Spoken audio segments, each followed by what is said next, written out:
The post frame structure. A pole barn house, more formally called a post frame building, gets its name from the large vertical posts that form the primary structural skeleton of the entire building. Unlike conventional stick frame construction where dozens of smaller dimensional lumber studs carry the load of the walls and roof together, a post frame building concentrates all of that structural work into a series of large wooden columns, typically 6 by 6 or larger, buried directly into the ground or set into concrete footings at regular intervals around the perimeter. These posts carry the roof loads directly to the ground without needing a continuous foundation wall beneath them, which is one of the primary reasons this construction method is significantly faster and less expensive than conventional residential building. The post frame system originated as an agricultural building method, and barns, equipment sheds, and livestock facilities built this way have stood across rural America for generations. The same structural logic that made it ideal for agricultural buildings, its speed, its economy, and its ability to create large clear-span interior spaces without interior load-bearing walls,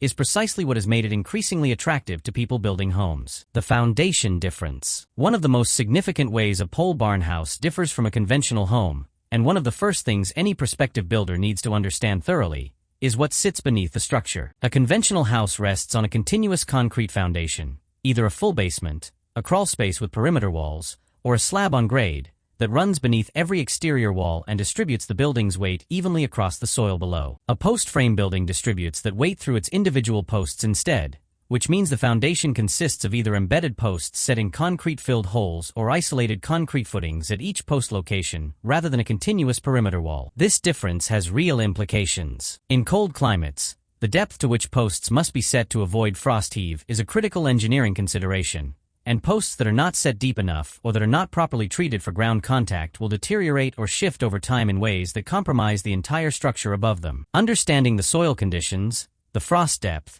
and the appropriate post treatment and footing design for the specific site is not optional preparation. It is foundational to the entire project's long-term performance. Permitting and residential code compliance. Post-frame construction has been used for agricultural buildings for decades, and in that context it has a straightforward and well-understood regulatory path in most jurisdictions. Using the same construction method for a primary residence is a more complicated regulatory proposition in many parts of the country. Some counties and municipalities have specific provisions for post-frame residential construction. Others evaluate it under standard residential building codes that were written with stick frame construction in mind, which can create friction and require additional engineering documentation to satisfy plan reviewers who are unfamiliar with the structural system. A smaller number of jurisdictions have restrictions that make permitted post-frame residential construction genuinely difficult to achieve regardless of how well engineered the building is. The right approach is to contact the local building department before any money is spent on plans or materials, explain exactly what you intend to build, and understand how they classify and evaluate this type of structure. Discovering a permitting problem after a site has been purchased or plans have been drawn represents a costly and preventable mistake. Insulation challenges. The wall system of a conventional stick frame house is designed with insulation in mind from the beginning. The standard 16 or 24-inch stud spacing creates cavities between structural members that are filled with batt insulation as a matter of course, and the result is a wall assembly with well-understood thermal performance.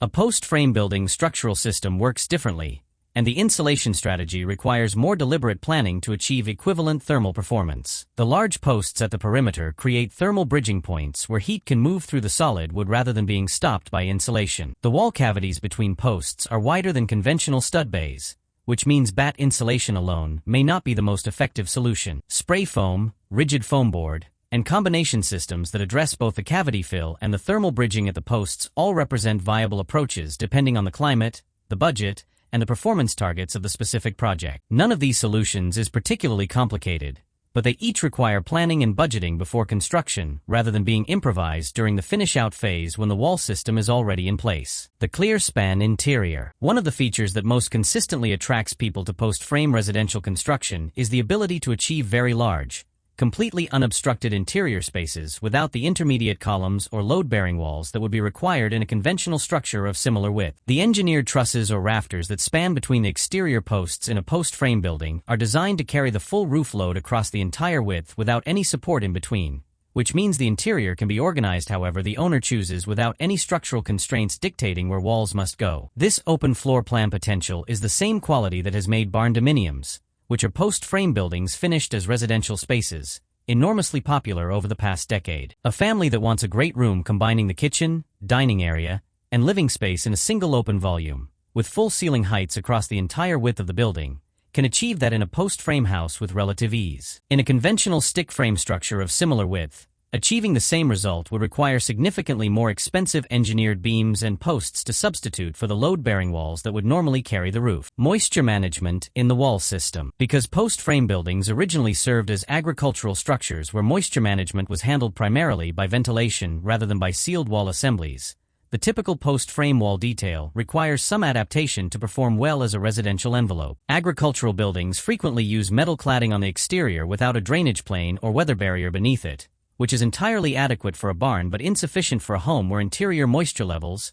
air quality, and thermal comfort are primary concerns. A post-frame house that is being built to residential standards needs a proper water-resistive barrier behind the exterior cladding, a drainage plane that allows any moisture that penetrates the outer skin to exit the wall assembly without accumulating, appropriate vapor management for the climate zone, and an air barrier that prevents conditioned interior air from moving freely through the wall and into the structural cavities. These are standard residential building science practices, but they represent additional steps and costs beyond what a purely agricultural post-frame building would require, and a builder who is used to agricultural post-frame work may not automatically include them without specific instruction. Cost realities. The perception that a pole barn house is always significantly cheaper than a comparable conventional home is widespread and partially accurate, but it requires careful examination to understand where the savings actually come from and where they do not. The structural shell of a post-frame building, meaning the posts, trusses, roof decking, and metal cladding, is genuinely less expensive per square foot than comparable conventional framing in most markets. Site preparation and foundation costs are also lower because the continuous perimeter foundation of a conventional home is replaced by the simpler and less expensive post-setting process. These savings are real and can be significant for a large building. However,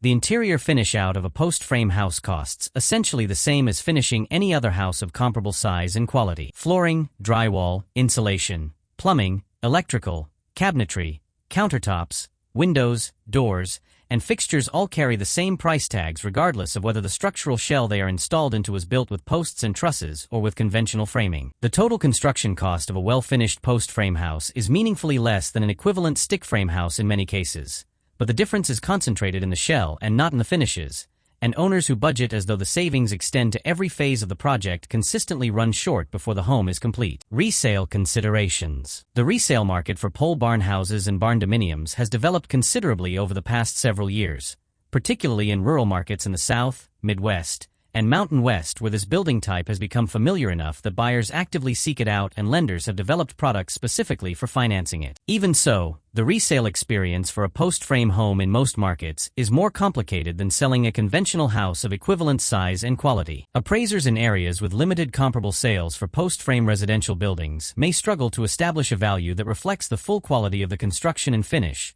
which can create a gap between what the owner believes the home is worth and what a lender will agree to finance for a buyer. This appraisal gap, where it exists, affects the pool of buyers who can purchase the property with standard financing and can reduce the effective sale price even in a market where demand for the building type is genuine. The gap is narrowing steadily as more post-frame homes sell and create a richer body of comparable data, but it is not gone, and an owner building a post-frame house should understand this dynamic before committing to the project if selling within a defined time horizon is a real possibility. Contractor selection. Finding the right builder for a pole barn house requires more specific research than finding a contractor for a conventional home, because the skills and experience relevant to post-frame construction are not universally distributed among residential builders. A contractor with extensive residential stick frame experience but no post-frame background may underestimate the complexity of the structural engineering, make incorrect assumptions about the wall system details, or fail to anticipate the specific sequencing required for post-setting and roof installation. Conversely, a contractor whose background is primarily in agricultural post-frame work may be very efficient at erecting the shell,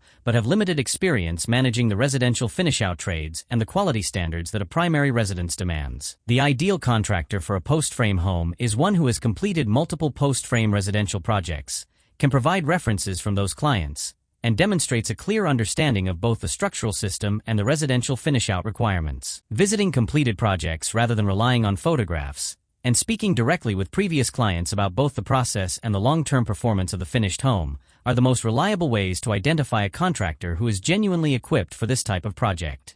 Long-term performance expectations. Post-frame buildings have an excellent track record for structural longevity when they are properly designed, built with quality materials, and maintained appropriately over time. Agricultural buildings constructed with this method have stood for 50, 70, and in some cases more than 100 years in conditions that are considerably harsher than what a well-maintained residential building endures. The primary long-term concern specific to post frame construction is the performance of the embedded posts, particularly in climates with significant moisture, freeze-thaw cycling, or insect pressure. Posts that are properly treated for ground contact, set in well-drained concrete footings, and protected from surface water accumulation at grade level will remain structurally sound for decades. Posts that are inadequately treated, set in poorly drained conditions, or exposed to chronic moisture at the ground line can begin to deteriorate on a timeline that creates serious structural problems without visible warning until significant damage has already occurred. A post frame house that is built with proper attention to these details at the outset and inspected periodically at the post bases over the years will perform as well as or better than conventional construction over a long building life.